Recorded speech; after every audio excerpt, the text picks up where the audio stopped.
Hi, my name is Danny Herrera-Verdejo, and this is the Managed Project Quality Unit, the GelTel Roleplay Quality Requirements Meeting 2.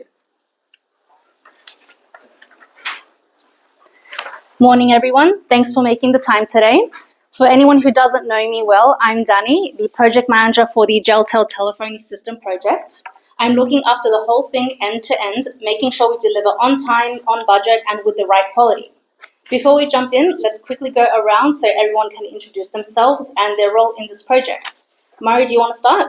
Yeah, sure. Hi, I'm Murray, the ICT lead. My role is to make sure the technical side of the telephony system meets our needs and is properly integrated with our existing systems. I'm Muhammad, internal quality lead. I'm here to make sure what we deliver meets our internal quality standards and that we have solid processes for testing and sign-off. And I'm Jaden. I handle all the purchasing, making sure we get the right equipment, services and software at the best value while sticking to our procurement rules. Thanks, everyone. So the reason we're here today is to lock in the quality requirements for this project. By the end of the meeting, we want to agree on at least 10 clear quality requirements and also figure out how we'll check that each one is met. That way, we'll all know what good looks like for the GelTel system. Let's start with the technical side. Murray, from your perspective, what's a key requirement?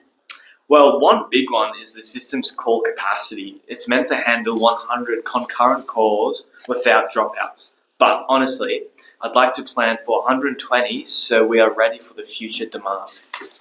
I agree, and for validation, we can do load testing to simulate the number of calls and see if there are any quality issues.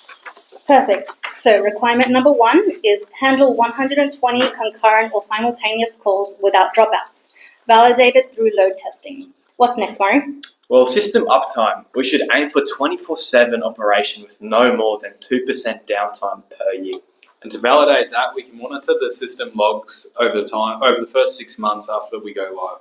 Great. Okay, requirement number 2, 24/7 operation, max 2% downtime, validated via uptime monitoring. Mohammed, what's on your list? Security. The system must protect customer data and meet our privacy standards. That means secure logins, encryption, and access controls. Okay, good point. And for validation, we'll run a security audit and penetration testing before launch. That's requirement number 3. On the procurement side, I would add voicemail storage. We need capacity for at least 200,000 voicemails up to 3 minutes each without affecting system speed. Yeah, we can validate that with the stress test on the storage system. All right, number 4 requirement locked in. What about integration? Yes, the new system must integrate smoothly with our CRM. No double entry and no data mismatches. We'll check that through end-to-end process testing with real sample data. All right, that's requirement number 5. Any thoughts on user experience? User acceptance testing UAT is key. At least 95% of test cases must pass before go live. Okay, that's requirement number 6, validated through UAT results. I'd also suggest the system should have an easy search feature for voicemail. Yeah, I agree. And we can validate that by timing how long it takes to retrieve a message during UAT. All right, that's requirement number 7. Is there anything process related?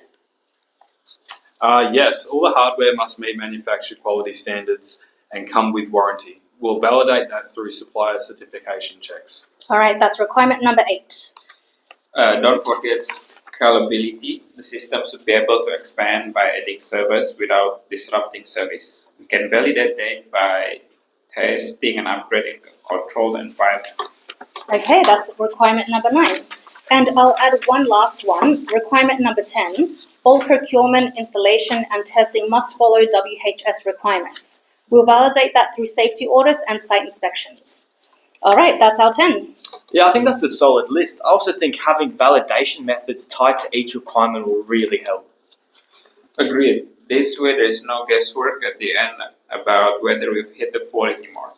Yeah, and it will help me when dealing with suppliers because it can be very clear on the standards we expect. All right, perfect. I'll type this up into our quality management plan and share it with you all for review. Thanks, everyone. This was a really productive session. Thank you. Thank you.